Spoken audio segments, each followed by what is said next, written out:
상임 고문단님 반갑습니다. 먼저 간담회 시작 전에 사진 촬영이 있겠습니다.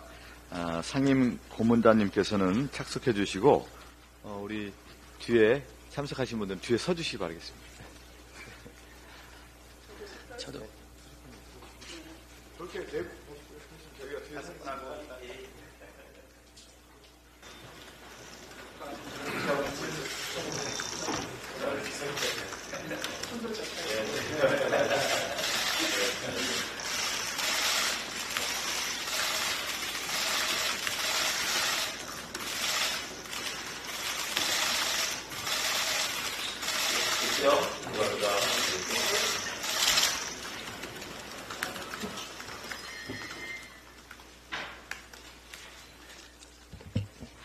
간담회를 시작하겠습니다. 오늘 박찬대 당대표 직무대행 상임 고문단 간담회 사회를 맡은 민주당 박성준 원내수석 부대표입니다. 더불어민주당은 당원주권 정당으로 거듭나기 위한 역사적인 제1회 전국 당원대회를 앞두고 있습니다. 오늘 이 간담회는 새로운 지도부 선출을 앞두고 상임 고문님들의 고견을 청취하고자 마련됐습니다. 오늘 간담회에 참석해 주신 상임 고문님들을 소개하겠습니다. 김원기 상임 고문님 자리해 주셨습니다. 임채정 상임 고문님 함께했습니다. 문희상 상임 고문님 오셨습니다. 이해찬 상임 고문님 오셨습니다. 이용득 상임 고문님 자리해 주셨습니다. 추미애 상임 고문님 함께했습니다. 이어서 소개하겠습니다. 박찬대 당대표 직무대행님 자리해 주셨습니다. 김용민 원내정책수석 부대표님 참석했습니다. 정진욱 원내대표 비서실장님 참석해 주셨습니다. 그럼 먼저 박찬대 당대표 직무대행님의 모두 발언이 있겠습니다. 존경하는 상임 고문 선배님들, 이렇게 모시게 되어 영광입니다. 오늘은 특히 최혜병 순직 사건에 대한 외압과 진상규명을 위한 특검법에 대한 무제한 토론이 지금 있는 치열한 국회의 현장에 이렇게 오셔서 격려해 주시고 함께해 주셔서 큰 영광으로 생각하고 있습니다. 특히 바쁘신 시간에 어려운 발걸음을 해주셔서 진심으로 감사드립니다. 상임 고문 선배님들은 우리 더불어민주당의 살아있는 역사입니다. 우리 당이 걸어온 성공과 영광, 고난과 역경의 매 순간마다 선배님들의 땀과 눈물, 열정이 아로 새겨져 있습니다. 김대중, 노무현, 문재인 정부의 탄생에 앞장서며 민주주의의 토대를 다져오신 선배님들이 계셨기에 민주당의 오늘이 있다고 확신합니다.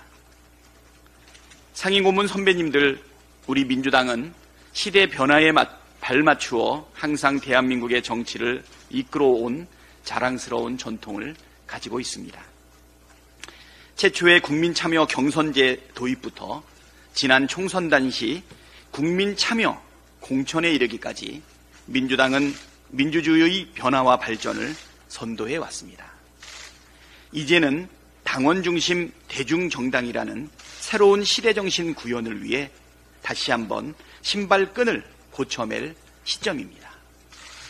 그에 따른 일환으로 기존의 전국 대의원 대회를 전국 당원대회로 개편했고 당원의 당무 참여를 확대하는 개혁들도 서두르고 있습니다. 저는 이러한 시도들이 민주당의 체질을 보다 튼튼하게 만들고 대한민국 민주주의의 뿌리 또한 더욱 굳건하게 다지는 일이라 믿습니다.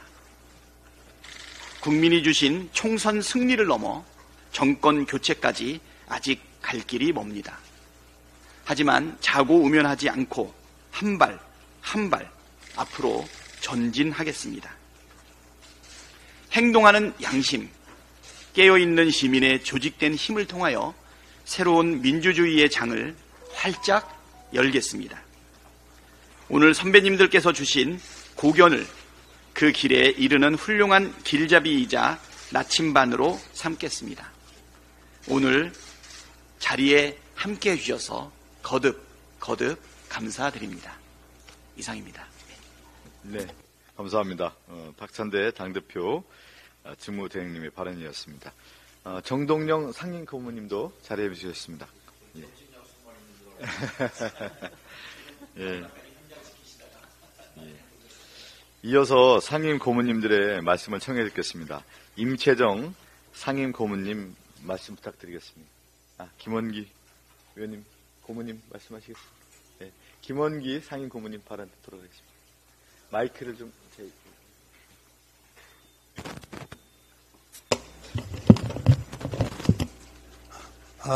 박찬대 대표를 비롯한 지금 당을 이끌고 계시는 지도부 여러분들이 지난번 선거에서보다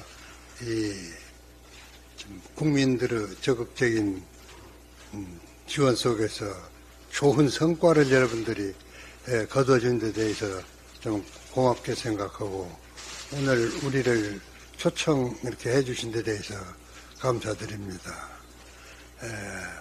앞으로 온 국민들이 지금 우리 당에 대해서 어느 때보다도 큰 기대를 하고 있습니다.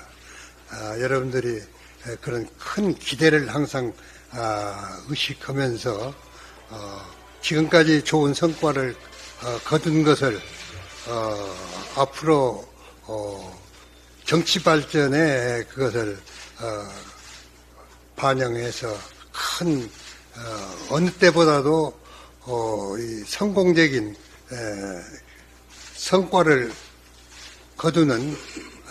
거두기를 기대해 마지 않습니다. 다시 한번 여러분들이 이렇게 큰 성과를 거둔 데 대해서 좀 고맙게 생각하고 우리를 이렇게 초청해 주신 데 대해서 감사히 생각합니다. 감사합니다. 네, 다음은 임채정 상임고문님 말씀 부탁드리겠습니다. 네. 오늘 박찬대 대표를 비롯해서 여러분들이 애쓰고 있는 모습을 현장에서 확인을 합니다. 아까 박찬대 의원이 말씀을 조금 하십니다마는 참 어려운 상황에서 여러분이 고군분투를 하고 있다고 말하는 것이 가장 옳을 겁니다.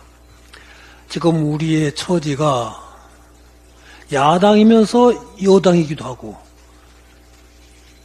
야당 아니면서 여당도 아닌 그런 참 미묘한 지점에 서 있고 또 그만큼 우리의 일도 복잡하고 또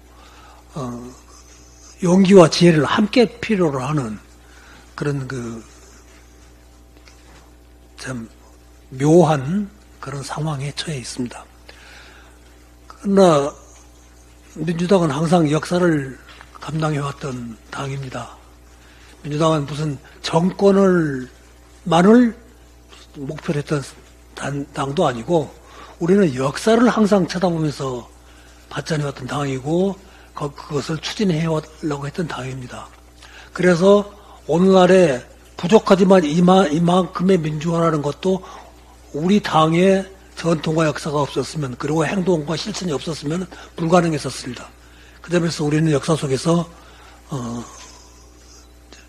자긍심을 느껴도 될 것이고 여러분 또한 그 임무를 이렇게 임기하고 계승하는 그런 시점이 있습니다. 이번 국회가 상당히 의미를 갖는 그런 상황입니다. 여기서 어떤 자세를 취하느냐 하는 것에 따라서 앞으로 국회와 정치에 이렇게 전망이 많이 이렇게 갈릴 수도 있고 그렇습니다. 여러분들의 축적된 경험과 또 정신이 잘 해나가리라 믿습니다. 또 여러분이 잘 못하면은 나라가 잘못되는 것이기 때문에 여러분의 이 자리에 앉는다는 것은 여러분들의 권리인 동시에 의무이기도 합니다. 그런 시대를 짊어진다는 느낌을 가지고 매사에 지혜와 용기를 함께 발휘해서 큰 성과를 거두기를 바랍니다. 또 그럴 수 있으리라고 믿습니다. 여러분들의 건투를 빌고 옆에서 응원하겠습니다. 감사합니다. 네, 감사합니다. 다음은 문희상 상임 고문님의 말씀 있겠습니다.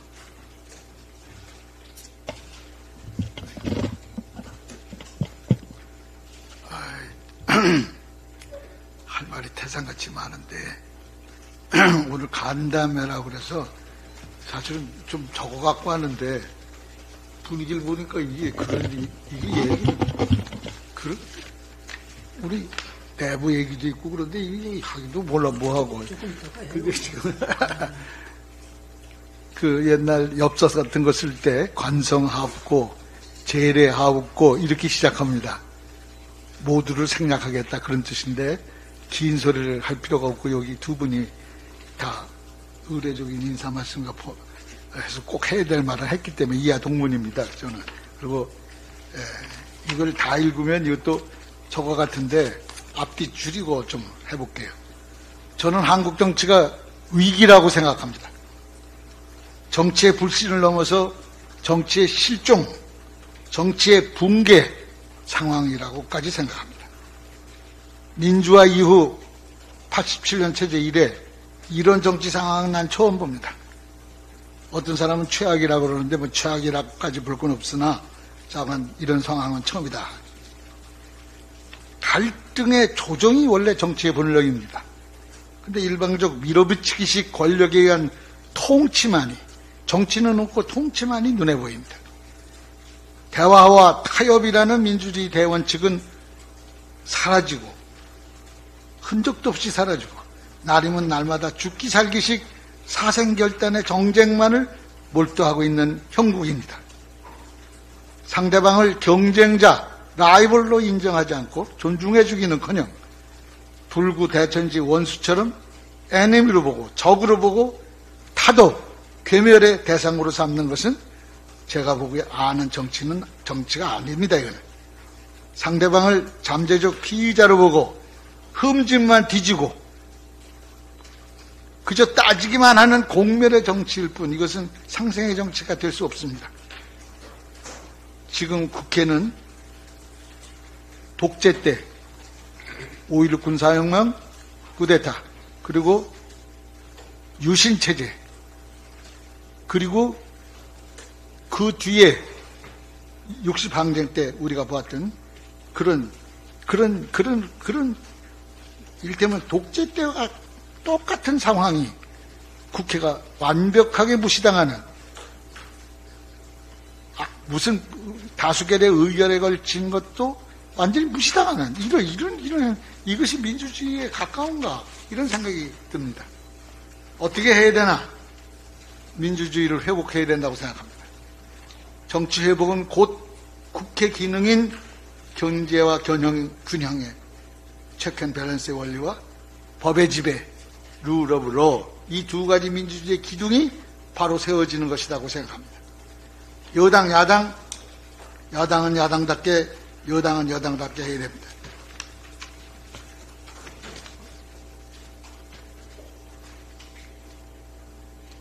여당은 루링 파티입니다. 권력이 있는 곳엔 책임도 있습니다. 그러나 현재 여당은 책임은 안 지려 하고 야당 탓만 합니다. 야당이 통과를 안 시켜줘서 못한다. 입법 폭주다. 라고 말하는데 이건 참으로 그 책임이 누구한테 있습니까? 여당한테 있죠. 여당은 권력이 있고 권한이 있으니까요. 야당은 비판하지 않으면 야당이 아닙니다. 영어로는 The Opposition Party 이렇게 되어 있습니다. 반대가 책무인 당이에요. 반대하지 않으면 그건 여당과 똑같죠. 그럼 있을 필요가 없는 거죠. 여당은 여당답고 야당은 야당다워야 합니다. 현재 정치 실종, 정치 부재, 정치 붕괴를 가져온 장본인은 저는 이 자리에서 분명히 이 얘기를 하고 싶어서 나왔는데 바로 대통령입니다. 대한민국의 정부 형태는 대통령 책임자입니다. 윤석열 대통령의 용산 집무실에 The buck stops here. 모든 책임은 내가 진다라는 팻말이 있다고 합니다. 맞습니다. 대통령은 책임져야 하는 자입니다. 그런데 윤 대통령은 취임에 줄곧 정권 탓, 야당 탓, 전 정권 탓, 국회 탓만 하고 있습니다. 이태원 참사로 수백 명이 다치거나 죽고 인명을 구하던 군인이 물에 빠져 죽으면 그들 부모의 마음과 국민 안전을 가장 먼저 생각해야 하는 것은 대통령의 몫입니다. 모든 걸 누구 탓할 때가 아닙니다. 민주주의의 위기뿐이 아닙니다. 민생위기, 남북관계 위기, 평화의 위기 직면하고 있습니다. 이게 우리의 현실입니다. 지금이라도 대통령이 대우각성하고 기본 방향을 바꿔야 합니다. 그리고 민주주의의 본질로 돌아가야 합니다. 대통령은 국회를 존중해야 합니다. 야당과 대화하고 협치해야 합니다. 입법부의 구성원인 여와 야도 오직 대한민국 국민을 위해 최선을 다해야 합니다. 대통령이 아닌 국민의 대표로 국회에 있다는 것을 절대 잊어서는 안 된다고 생각합니다. 좋은 덕담을 나눠야 할 자리 같은데 모진 말만 자꾸 계속해서 송구스럽습니다. 너 때는 왜 못했어? 이렇게 하면 할 말이 없습니다. 그러나 우리는 우리의 위치에서 가질 수 있는 모든 걸 죽기 살기로 했습니다. 지금도 그에 못지않은 위기라고 저는 생각하기 때문에 여러분들이 그것을 잘 해내리라고 믿어 의심치 않습니다. 기대합니다. 감사합니다. 네, 감사합니다. 이해찬 상임 고문님의 말씀이 있겠습니다.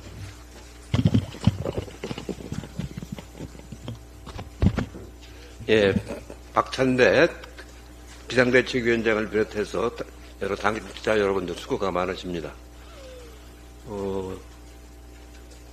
앞에서 고모님들이 좋은 말씀을 하셨기 때문에 저는 간단하게만 말씀을 드리겠습니다. 여기 오면서 뉴스를 들어보니까 탄핵 청원이 100만 명을 훨씬 넘어섰어요. 이대로 가면은 지금 서버 4대 가지고 그랬다는데 서버가 10대가 더 추가되면은 얼마까지 갈지는 모르겠습니다. 그만큼 국민들 원성이 크다라고 하는 것을 뜻하는 것이라고 생각을 합니다. 지난 2년 동안 윤석열 정부 하에서 국민들이 너무 시달리고 상상도 할 수 없는 일들을 많이 겪었기 때문에 이걸 바로잡을 민주당의 역할에 대한 기대가 매우 큽니다. 특히 이번에는 21대처럼 하지 말고 책임 있게 22대에는 새로운 길을 가야 된다는 그런 요구가 아주 많습니다. 그런 기대를 가지고 여러분들이 잘 풀어나가기를 기대를 하겠습니다. 저는 저쪽에 계신 김대중 대통령, 노무현 대통령, 문재인 대통령을 모시고 지난 30여 년 동안 정치를 했습니다. 저쪽 당에는 저렇게 사진을 걸 사람들이 없습니다. 우리는 신익기 선생, 윤보선 대통령, 장면 총리 이렇게 역사가 있는 그런 당입니다. 저기하고 우리하고 큰 차이라고 하면 바로 저 차이가 있는 겁니다. 이런 전통을 잘 이어나가서 나라를 바로잡는데 큰 기여를 해주시기를 기대를 하겠습니다. 네, 감사합니다. 이용득 예. 다음은 정동영 상임 고문님 말씀 부탁드리겠습니다.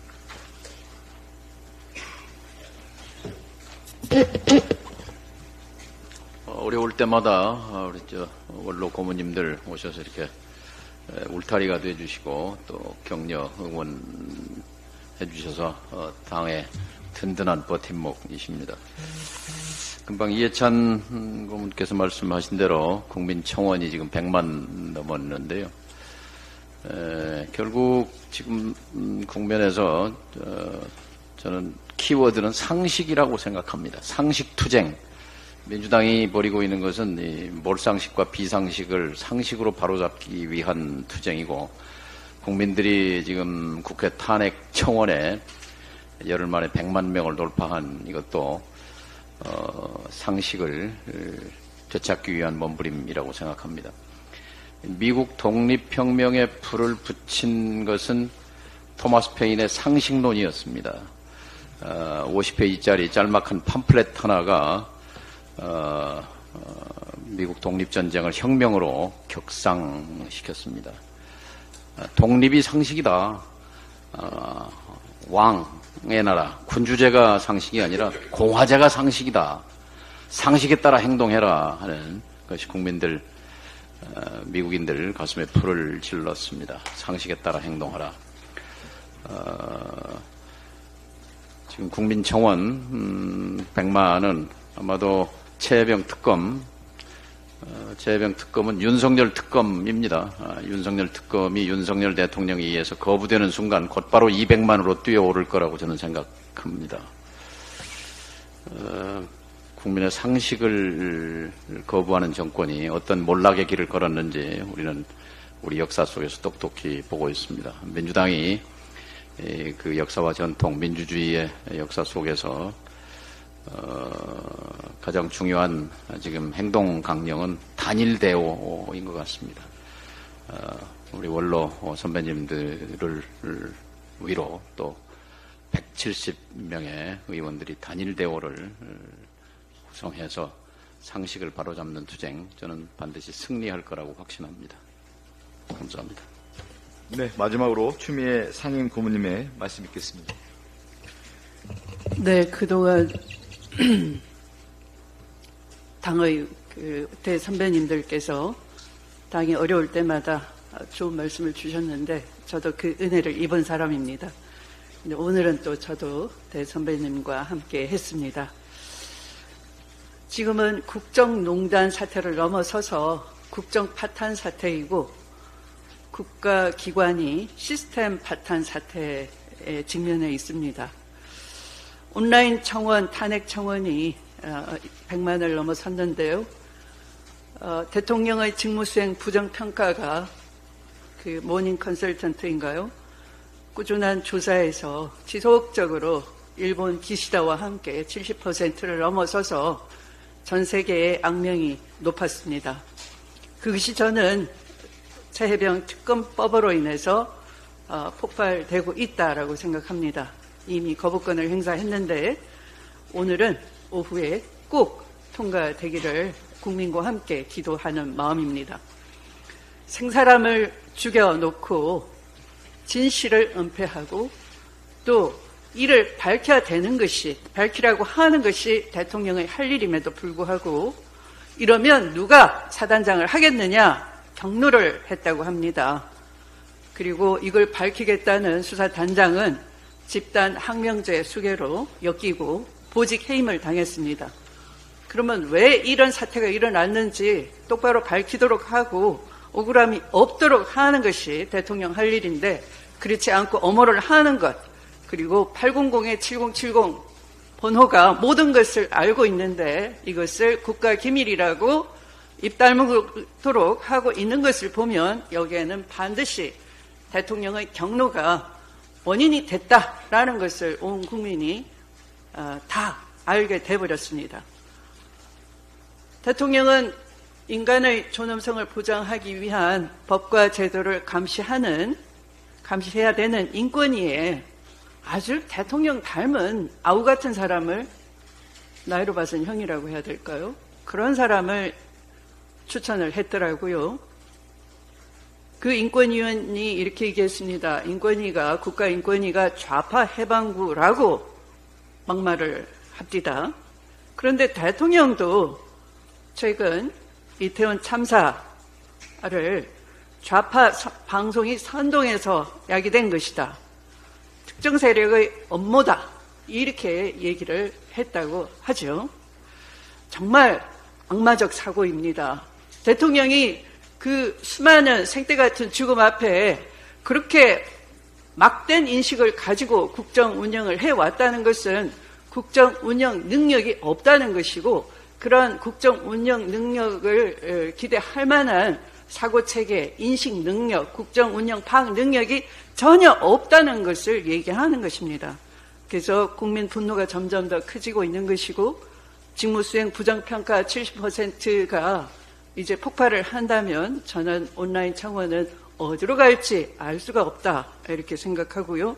더불어민주당이 지금처럼 단일 대우로 단호하게 국민을 위해서 최전방 국민을 지키는 전방사수가 돼야 될 것이고 지금까지 잘 해왔다고 생각합니다. 올해 약 10조 원대의 세수 펑크가 확실시 되고 있습니다. 이렇게 세수 감소로 나라 국간이 비어가는데도 정부는 경제를 살리겠다면서 부자 감세를 계속해대고 있습니다. 그런데 민주당에도 지지 세력들이 약간 의혹의 눈길을 보내고 있습니다. 사실은 그 부동산 세제는 제가 지대 개혁을 꾸준히 얘기를 했지만 우리 사회 불평등의 원인입니다. 이게 누적될수록 불평등의 격차는 더 심각해질 것입니다. 특히 그 부동산 지대 개혁을 하지 못함으로써 불로소득이 우리 사회에 하나의 뿌리를 깊이 내리고 있기 때문에 이 개혁은 꾸준하지 않으면 굉장히 하기가 힘든 개혁일 겁니다. 그런데 누구나 우발적인 이익을 보면 투기 세력이 아니더라도 기분이 좋습니다. 그러나 그걸 세금을 많이 내라 그러면 또 우발적 친해 의식을 갖습니다. 그걸 다른 쪽에서는 세금 폭탄이라고 선동도 하죠. 그러면 그것은 우리의 기조를 바꿀 것이 아니라 우리의 강령, 중산층과 서민을 위한 정당이죠. 우리의 강령이. 그것을 바꾸려고 하면 절대 안 되는 겁니다. 우발적 이익은 좋아하고 누구나 투기 세력 아니더라도 우발적 세금 폭탄 이런 걸 기피하고 싫어한다 그러면 이것은 부동산 세제 정책 이런 것들이 치밀하지 못해서 거칠어서 일어나는 것이죠. 투기 세력으로 인한 우발적 이익도 적당히 제어를 해주고 또 우발적 세금 폭탄도 아주 치밀하게 잘 정책을 준비해서 우리는 그럴 실력이 있는 많은 인재들이 22대 국회에 많이 들어와 있습니다. 그래서 제대로 치밀하게 연구해서 세제 정책 이런 걸 우리가 꺼내서 이것을 중산층 서민 정당을 확고하게 함으로써 정권 교체의 기회가 더 많아지는 것이죠. 그렇게 해주시기를 당부드리고요. 이 총체적 난국 상황은 앞서 김원기 문희상 두 분 고모님과 여러 상임 고모님께서 말씀을 잘 주셨고요. 우리는 한결같이 국민을 대변하고 잘 지켜주시는데 당이 지금 비상시를 맡고 있는 박찬대 원내대표님을 중심으로 해서 잘 나아갔으면 좋겠습니다. 이상입니다. 네, 감사합니다. 오늘 좋은 말씀 주신 상임 고모님들께 다시 한번 진심으로 감사드리고요. 이것으로 간담회를 마무리하고 식사하면서 편히 말씀 나눌 수 있도록 하겠습니다. 1층 식당에 저희가 자리를 마련했거든요. 이동하셔서 편하게 말씀 나누도록 하겠습니다. 아니 말 이거 하고 밥 먹고 가는 거예요? 아니 거기서 좀 얘기를 좀 여기는 지리야 식사하면서 식사 장소에서 저희가 편하게 얘기할 수 있는 공간이 있어서요.